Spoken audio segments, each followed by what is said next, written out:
لما هبة تفوت على المطبخ يا جماعة يعني لازم انه تبدأ، ما لازم تفوت على المطبخ وتطلع بدون ما تعمل اي شيء. اليوم فتت على المطبخ وعملت لكم اطيب منسف حلبي على اصوله، طريقة طبخ الفريكة بالطريقة الصح، طريقة طبخ اللحمة كمان بالطريقة الصح وبدون ما نسلقها بالمي. رح تطلع معكم مستوية ومنهنهات نهنه مثل ما انكم شايفين بالفيديو تماما، شي بياخد العقل. ايش قد ما حكيت لكم قليل، لانه عن جد عن جد يا جماعة يا هيك المنسف الحلبي على اصوله يا بلا. بدي منكم قبل ما نشوف طريقة التحضير تعملوا لايك للفيديو، تعملوا شير للفيديو، وتشتركوا بقناتي هبة نحاس، ويلا نشوف الطريقة مع بعض. عندي بالصحن ربع كوب زيت نباتي، وراح احط كمان معلقة كبيرة دبس بندورة، وراح احط كمان نص معلقة صغيرة بهار، ومعلقة صغيرة ملح، او فيكم تحطوا معلقة كبيرة ملح ما بيأثر. بعد هيك راح اخلطهم مع بعض. البهار بيعطينا نكهة كتير طيبة للحمة. من بعد ما خلطتهم مع بعض راح بلش ادهن اللحمة. عندي هون كتف خروف، او اذا بدكم فخدة خروف، راح ادهنه كتير منيح بالصوص اللي انا جهزته. الدبس البندورة مع البهار مع الملح راح يعطينا نكهة طيبة للحمة، وكمان راح ناخد لون حلو. راح ادهنه من كل الاطراف.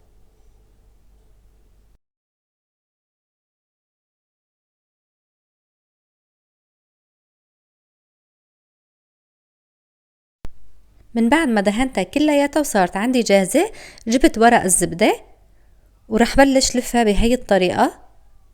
مهم انكم تستخدموا ورق الزبدة لانه كتير منيح ومناسب لسوى اللحمة. طبعا ما راح اكتفي بس بورق الزبدة، راح احط كمان ورق صغير. راح بتشوفوا كيف. اول شي راح لفها بورق الزبدة، وبعد هيك راح احط ورق القصدير بهي الطريقة مثل ما واضح عليكم، وكمان راح لفها كتير منيح.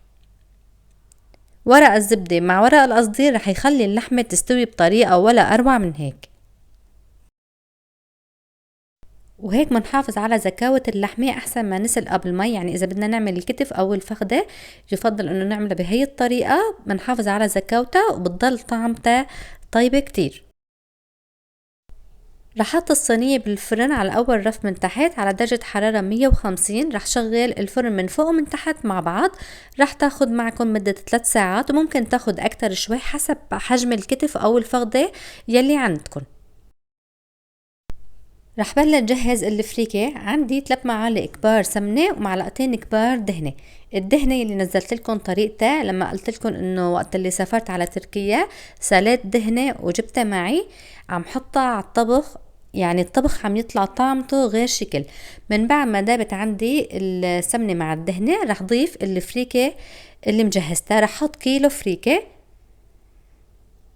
ورح بلش هيك حركها شوي مع الدهنة والسمنة.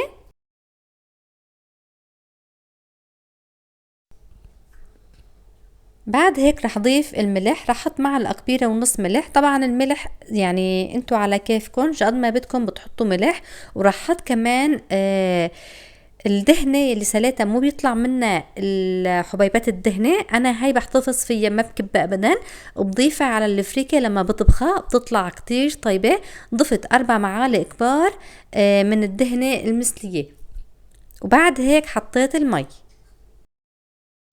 من بعد ما حركتهم كلهم مع بعض رح انتظر على المي حتى تغلي عندي.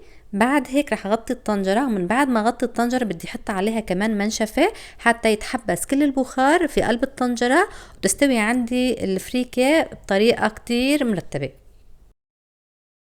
وبالنسبة لكمية المي اللي ضفتها للفريكة حطيت 6 كوب مي للكيلو الفريكة، وممكن تاخد معكم الفريكة اكتر من 6 كوب حسب نوع الفريكة. الفريكة هون انا عندي صارت جاهزة. رح بلش حركها، وبعد هيك بحطها بالزورق.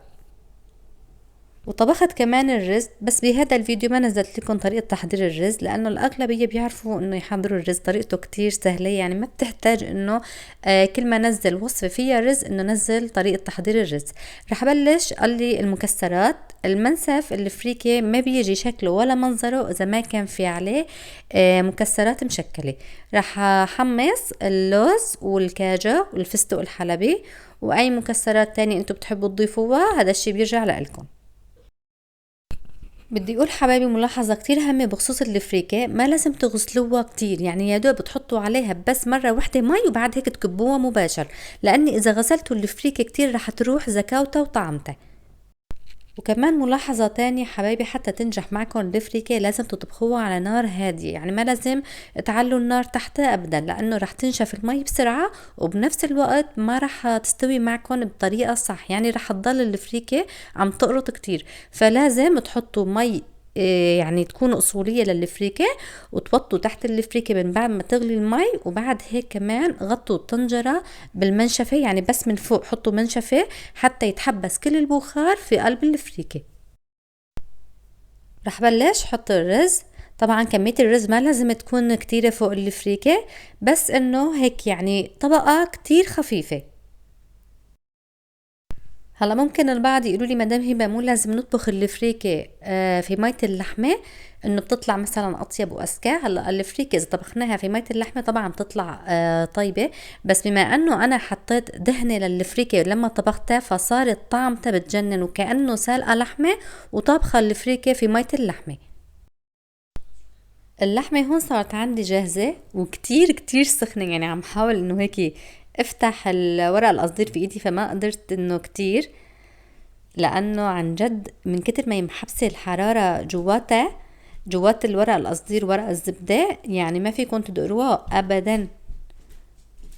ويا عيني على هالريحه، لو فيني شممكن الريحه والله العظيم يا جماعه شي بياخد العقل، الريحه، اللون، الطعمه، يعني كتير كتير كتير يعني صارت مرتبه.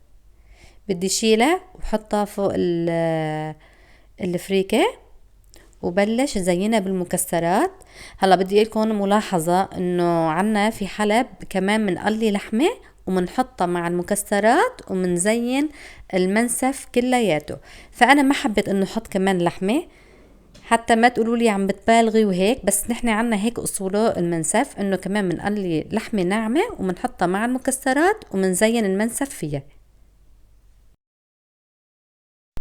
بالنسبة لكمية المكسرات ما لها كتيرة أبدا، بالعكس كل ما كترتوا مكسرات على المنسف كل ما أجا منظر المنسف أحلى وأرتب، وحتى بالطعمة غير كمان. من بعد ما رتبت المنسف صار عندي جاهز. بدي فرجيكم طراوة اللحمة، يعني شي بياخد العقل، وكتير سخنة ما عم بقدر انه هيك يعني اقطعها هيك بسرعة وانه فرجيكم اياها، بس عم حاول انه شيلها هيك نتر انه بسرعة حتى ما احرق اصابع ايدي. بس عن جد يا جماعة ولا اروع من هيك، الطراوة، الطعمة، الريحة، اللون، يعني كلها على بعضها بتاخد العقل. بدي لكم ملاحظة وممكن انكم تستفيدوا من هاي الملاحظة يلي بدي لكم اياها، انه هذا الكتف يلي انا طبخته جبته معي من تركيا، جمدته بالفريزر وجبته معي. هلا ممكن تقولوا لي انه ليش جبتيه معك من تركيا، انه ما في عندك لحمة محل ملك عايشة انه في النرويج؟ لا في طبعا عندي لحمة، بس اللحمة عنا في النرويج لحمة الخروف له دنب، يعني ماله ليه، والخروف يلي له دنب نكهة اللحمة تبعيته مو مثل الخروف يلي له ليه. الخروف يلي له ليه طعمة لحمته لا يعلى عليها، يعني كتير بتبقى طيبة. الخروف يلي له دنب طعمة لحمته مو كتير يعني زاكية، مو كتير طيبة.